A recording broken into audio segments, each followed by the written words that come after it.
तुमसे तुम तक सीरियल के अपडेट को लेकर आ चुके हैं हम आपके बीच में। तो गायत्री ने कर दिया है ऐलान कि अगर वो जिंदा है तो काफ़ी है, और उसके बाद वही करेगी अपने बेटे यशवर्धन की शादी और मीरा के पास लेकर जाएगी अपने बेटे की शादी का प्रपोजल, क्योंकि उससे ऐसा लगता है कि उसके घर वाले जो हैं उसे और उसके बेटे को एक तरह से कॉर्नर कर रहे हैं, क्योंकि मानसी वहाँ पे इनफ है ये सारा जहर घोलने के लिए। और वही आपको दिखाई दिया रिसेंट एपिसोड में, क्योंकि अचानक से गायत्री को ये फील होने लगा है कि आर्या और अनु जो है वो जानबूझकर इस मामले से अपने आप को दूर कर रहे हैं, जानबूझकर मेरे बेटे यशवर्धन को खुशी से दूर कर रहे हैं, जिसमें उसकी खुशी है उसमें उसका साथ नहीं दे रहे हैं। ऐसे में आपको दिखेगा कि प्रोमो में कि जिस तरीके से यशवर्धन जो है वो आर्या बनकर सबके सामने आया है, मतलब उसने एक अच्छा सा चश्मा लगाया ठीक उसी तरीके से जैसा आर्यवर्धन लगाया करते हैं। ऐसे में यशवर्धन का इस तरीके से बनकर आना और ये बातें बोलना कि अगर वो आर्या बन जाते हैं तो क्या मीरा उसे पसंद करने लगेगी, क्या मीरा उससे शादी कर लेगी, तो ये बातें जो हैं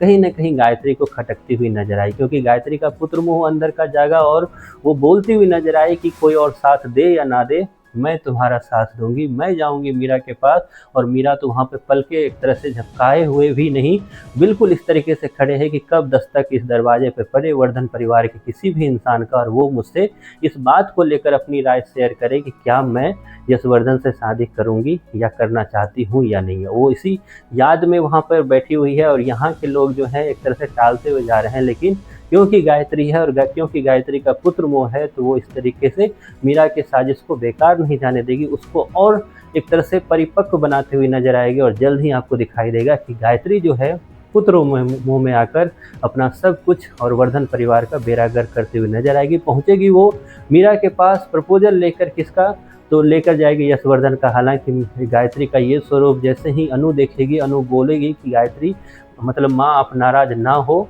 मैं जाऊंगी वहाँ पर और यश भैया का जो बातें हैं वो मैं करना चाहूँगी ये सारी, क्योंकि अनु को कहीं ना कहीं रियलाइज़ हो रहा है कि हमारा शायद बिहेवियर मम्मी को मतलब अपनी माँ को मतलब गायत्री को पसंद नहीं आ रही है, तो ऐसे में हम क्यों इस तरीके से बिहेव कर रहे हैं जिससे गायत्री के मन में इस तरीके की बातें भी आए। तो इसलिए फिर से आर्या और अनु जो हैं फिर से साथ देना चाहेंगे गायत्री की खुशी के लिए या फिर यशवर्धन की खुशी के लिए। इस चक्कर में वो ये सब कुछ भूल जाएंगे कि इस इमोशनल स्टोरी के पीछे कुछ साजिश भी है जिसका पर्दाफाश होना चाहिए। वहीं पर दूसरी तरफ जिंदे जो है जल्द ही इन सारी चीज़ों को एक तरह से पर्दाफाश या इस सारी चीज़ों के तह तक पहुंचने की पूरी तरीके से कोशिश कर रहे हैं। मामला ये है कि आखिरकार आगे जाकर होने क्या वाला है, क्या इन वक्त पर शादी से पहले एक तरह से मीरा की सच्चाई आएगी सामने, या फिर मीरा की सच्चाई लाने वाला जो होगा वो गायत्री को ही पसंद नहीं आएगा, क्योंकि गायत्री को ऐसे लगेगा कि मेरे बेटे के सारे लोग दुश्मन बने पड़े हैं, ऐसे में मैं किसी की बातें क्यों सुनूं। इसलिए मैं तो मानती हूं कि मेरे बेटे की खुशी जिसमें है वही मेरी खुशी भी है, और जमकर शादी कराते हुए नजर आएगी आपको गायत्री। लेकिन गायत्री को जल्द एहसास होगा कि उसका ये दाव कहीं ना कहीं उस जख्म की तरह है जो जल्दी नहीं भरने वाला है। खैर, आप कितने एक्साइटेड हो ये सब कुछ देखने के लिए, इसके बारे में आपकी जो भी राय है कमेंट बॉक्स आपका है जरूर।